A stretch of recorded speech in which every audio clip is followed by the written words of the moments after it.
ഉത്സവത്തിനിടെ ആന ഇടഞ്ഞു. ആന സമീപത്തുണ്ടായിരുന്ന ആളെ തുമ്പി കൈകൊണ്ടെടുത്ത് എറിയാനും ശ്രമിച്ചു. തൃശൂർ അനമനട മഹാദേവ ക്ഷേത്രത്തിലാണ് ഈ സംഭവം.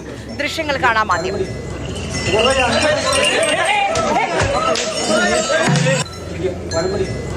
നമുക്ക് ആ ദൃശ്യങ്ങളിൽ കാണാൻ കഴിയുന്നുണ്ട്.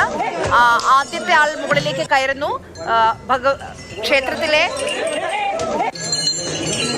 തിടമ്പേറ്റാൻ മുകളിലേക്ക് ശ്രമിക്കുന്ന സമയത്ത് ആ തിടമ്പ് കയ്യിൽ വെച്ചിരിക്കുന്ന ആളെയാണ് ആന തുമ്പിക്കൈ കൊണ്ട് തട്ടുന്നത്.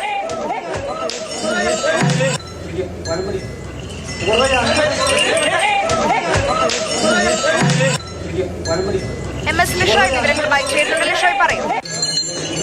ഇന്ന് രാവിലെ 9 മണിയോട് കൂടിയാണ് ഈ സംഭവം ഉണ്ടായത്. അന്നമനട മഹാദേവ ക്ഷേത്രത്തിലെ വലിയ വിളക്ക് ഉത്സവത്തിനിടെയാണ് അക്കിക്കാവ് കാർത്തികേയൻ എന്ന ആന ഈ മാമ്പ്ര സ്വദേശിയായ തുറനെല്ലൂർ മനയിലെ വിവേക് എന്ന് പറയുന്ന വ്യക്തിയെ എടുത്തെറിയാൻ ശ്രമിച്ചത്. ഉടനടി തന്നെ പാപ്പാൻ ഇടപെട്ടതോടുകൂടി അയാളെ നിലത്ത് ഇടുകയാണ് ചെയ്തത്.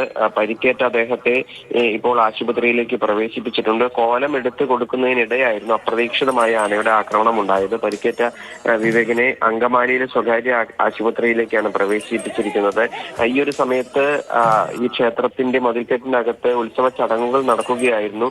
പെരുവനം കുട്ടന്മാരുടെ നേതൃത്വത്തിലുള്ള പഞ്ചാരിമേളം ആരംഭിക്കുന്നതിന് തൊട്ട് മുമ്പാണ് ഈ സംഭവം ഉണ്ടായത്. പിന്നീട് ആന ഈ ക്ഷേത്ര മതിൽക്കെട്ടിനകത്ത് അല്പനേരം പരിഭ്രാന്തി സൃഷ്ടിക്കുകയും ചെയ്തു. ഇപ്പോൾ എലിഫന്റ് സ്ക്വാഡും പാപ്പാന്മാരും ഒക്കെ ചേർന്ന് ഇപ്പോൾ ആനയെ ഈ തളച്ചിട്ടുണ്ട്. പക്ഷേ ക്ഷേത്ര മതിൽക്കെട്ടിനകത്ത് നിന്ന് ആനയെ ഇതുവരേക്കും മാറ്റാനായി സാധിച്ചിട്ടില്ല. ഉത്സവത്തിലെ വലിയ വിളക്ക് ചടങ്ങുകൾ ഇപ്പോൾ നിർത്തിവെച്ചിരിക്കുകയാണ്.